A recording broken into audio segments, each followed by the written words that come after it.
Blessings to you, family. This is something that God was just kind of ministering to me about today, and I think it's important that I share it with you. So we were driving and we were headed just to get some lunch, and I saw a person walking down the street, and this was an area where a lot of people were just kind of outside, enjoying nature, taking leisurely strolls. But for some reason, this particular man stood out to me. And when I looked at him, I started to imagine, what kind of life does he have? Is he married? Does he have children?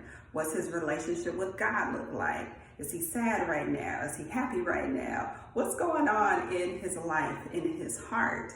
And I just felt like God was saying how much he knows each of us individually and how he looks at us. You know, when we look at someone that we don't know, we can have all of these conclusions and we can come up with all of these stories, versus how different is it when you actually know the individual. So this has happened to me many times before. Say you're at the store and from a distance, the person looks a little bit familiar, but you don't really know them. And then as they get closer, you're like, oh, I do know them. This is someone that I actually love or care about. Your whole perception starts to change because you see them differently now, right? Whereas before it was just a stranger.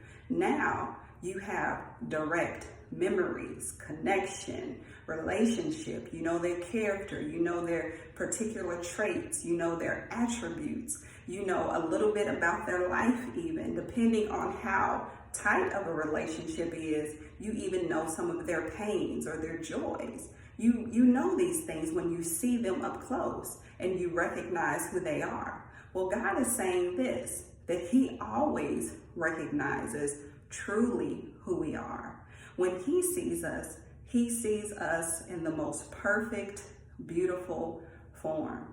He sees us the way that he created us, the way that he intended us to function, all of the desires that he has for us.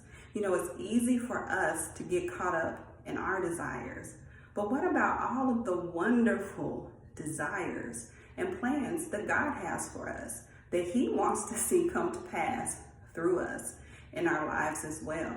But this is a reminder to you today that God doesn't have to try to imagine who you are or imagine a certain life story.